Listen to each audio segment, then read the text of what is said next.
বাংলাদেশ জাতীয়তাবাদী মহিলা দলের ৪৭তম প্রতিষ্ঠাবার্ষিকী উপলক্ষে চট্টগ্রাম মহানগরের উদ্যোগে বর্ণাঢ্য র্যালি ও আলোচনা সভা অনুষ্ঠিত হই। অনুষ্ঠানত প্রধান অতিথিরে ফুল দিয়ে বরণ করে লইয়ে মহিলা দলের নেতৃবৃন্দ অকল।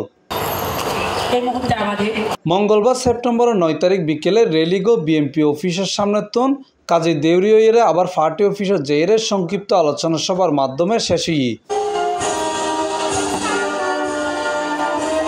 বিএনপির সাবেক মহিলা বিষয়ক সম্পাদিকা রাহেলা জামান জেসমিনার সভাপতিত্বে জিন্নাত রাজ্জাক জিনিয়া ও আয়েশা আক্তার সানজির সঞ্চালনায় অনুষ্ঠানত প্রধান অতিথি হিসেবে উপস্থিত আছেন চট্টগ্রাম প্রেস ক্লাবের সদস্য সচিব জাহেদুল করিম কোচি। বিশেষ অতিথি হিসেবে উপস্থিত আছেন সাবেক ছাত্রনেতা হেলাল চৌধুরী। একটা অনন্য ধরনের ব্যক্তিত্ব ছিলেন জিয়া রহমানের সাথে কাজ করার আমার সুযোগ হয়েছিল। তার সাথে আমার দেখা হয়েছে, তার পত্রিকায় আমি কাজ করেছি। তার প্রতিষ্ঠিত পত্রিকা ছিল দৈনিক দেশ। দৈনিক দেশে উনি যখন বের করেন তখন আমাকে চট্টগ্রামের দায়িত্ব দেওয়া হয়েছিল, আমি তার সাথে কাজ করছি। অনুষ্ঠানে আরও উপস্থিত আছেন দক্ষিণের সভাপতি জান্নাতারা রিকো, সাইমা হক, উত্তর সিনিয়র সহসভাপতি অ্যাডভোকেট ফরিদা কানম, মর্জিনা খসরু, নার্গিস, হুসেনারা, রিপা, মিনারা, লাকি, শাহনাজ, রুমা সহ আর বোধ কেউ। অত্যন্ত খুশির দিন, মহিলা দলের জন্মদিন। মহিলা দলের জন্মদিনে ধন্যবাদ জানান, লাল গোলাপ শুভেচ্ছা জানাই।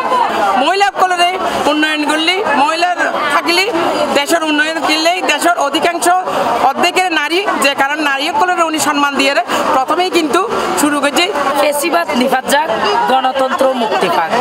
আর প্রথম মেসেজ আজিয়ে চট্টগ্রাম মহানগর মহিলা দল আজকে বাংলাদেশ জাতীয়তাবাদী মহিলা দলের মহিলা দলের জন্মদিনই আর নারী অকল যেহেতু অনেক অবহেলিত, সামনে যাওয়ার চেষ্টা করলেও অনেক কিছু আর বাধা।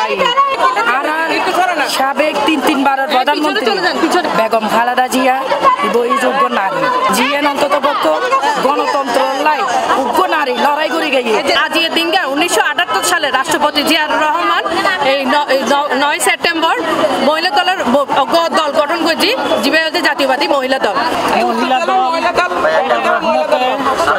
অনেক কষ্ট করছে। C+ TV Chittagong.